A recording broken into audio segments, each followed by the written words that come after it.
Hello बच्चों। सबसे पहले क्वेश्चन पढ़ लेते हैं। क्वेश्चन में दिया है if in the expansion of 1 minus X raise to 2n minus 1 the coefficient of x raise to r is denoted by a raise to r then show that a r minus 1 plus a 2n minus r is zero. तो इन दोनों का addition zero के equal होगा। तो इसमें simply क्या है कि अगर x रेज टू r का coefficient a raise to r है तो ये किसका होगा x raise to are minus one का कोएफिशिएंट और ये होगा x raise to two N minus R का कोएफिशिएंट।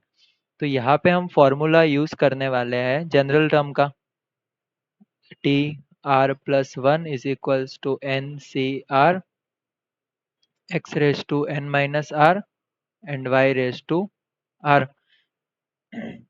तो सबसे पहले हम फाइंड करते हैं for X raise to are minus one. तो हम फाइंड करेंगे एक्स रेज टू आर की जगह में आर माइनस वन रखना है is equals to N N है यहाँ पे two N minus one C R हमें रखना है R minus one X raise to N minus R. इससे तो कोई फर्क नहीं पड़ने वाला, वन पे कोई भी पावर हो तो आंसर वन ही आएगा। और x raise to are minus one,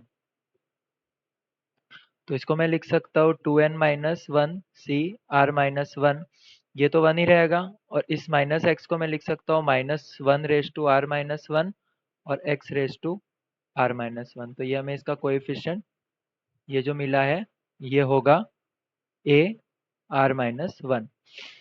वैसे ही हम T two N minus are plus one find करते हैं। तो वो होगा two N minus one C two N minus are. तो वन के ऊपर एन माइनस आर प्लस होगा और minus X raise to two N minus are.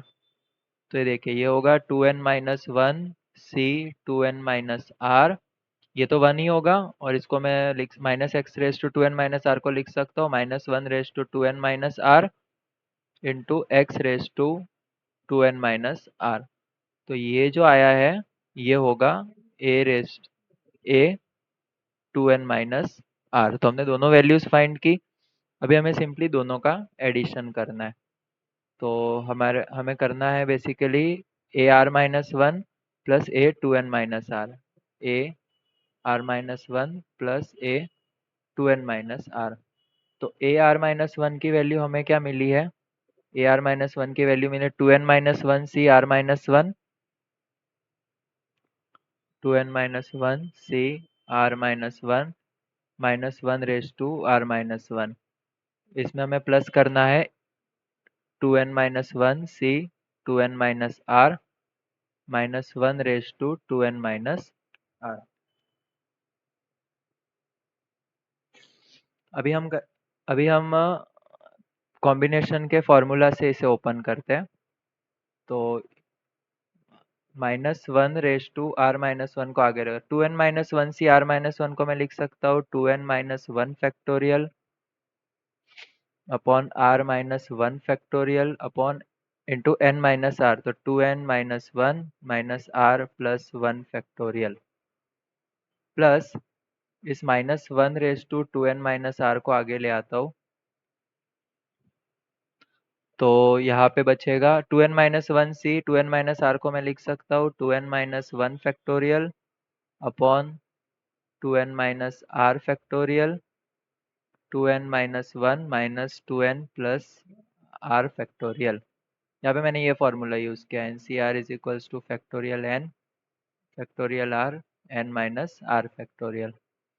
तो इसको आगे सिंप्लीफाई करते हैं minus one raise to are minus one. तो ये minus one plus one cancel हो जाएगा, यहाँ पे बचेगा two N minus one factorial R minus one factorial, यहाँ पे बचा two N minus R factorial plus minus one two N minus R, two N minus one factorial two N minus R factorial और ये हो जाएगा two N से two N cancel हो जाएगा, ये बचेगा आर माइनस वन फैक्टोरियल। तो ये टर्म और ये टर्म तो सेम आ गई, तो हम कॉमन निकाल देते हैं। तो कॉमन होगा 2n-1 factorial upon r-1 factorial 2n-r factorial. तो अभी देखिए लेफ्ट हैंड साइड हमें मिला -1 प्लस -1 अभी हमारा जो आंसर है वो इस पे डिपेंड करेगा। तो यहाँ पे हम देख सकते हैं कि जो 2n है वो तो ऑलवेज इवन होगा, 2n इज इवन नंबर, 2 से मल्टीप्लाई हो रहा है ऑब्वियसली। तो अभी हम कंडीशन लेते हैं कि अगर हमारा r हमें ऑड मिला है, इफ r इज ऑड, तो ऑड और ऑड के माइनस से हमें इवन मिलेगा। तो ये तो r-1 will be even and 2n-r will be odd. तो जब इवन पावर होगी तो -1 होगा +1, और जब ऑड पावर होगी तो मतलब हाँ, आर ऑड है तो ये इवन हो जाएगा। तो -1 की वैल्यू मिलेगी हमें 1, और -1 की वैल्यू मिलेगी -1, और 1 प्लस -1 ये ऑलवेज 0 आएगा। ठीक है, तो मतलब एक ऑड और एक इवन, अगर पावर एक ऑड है और एक इवन है तो आंसर हमें हमेशा 0 मिलने वाला है। And if r is even तो r-1 जो होगा वो ऑड होगा and 2n-r will be even. तो वापस वही बात आ जाती है, इसीलिए हम क्या कह सकते हैं कि इन दोनों का जो ये सम होगा वो ऑलवेज 0 होगा। तो हेंस प्रूव्ड। तो 2ar-1 plus a 2n-r is equals to 0।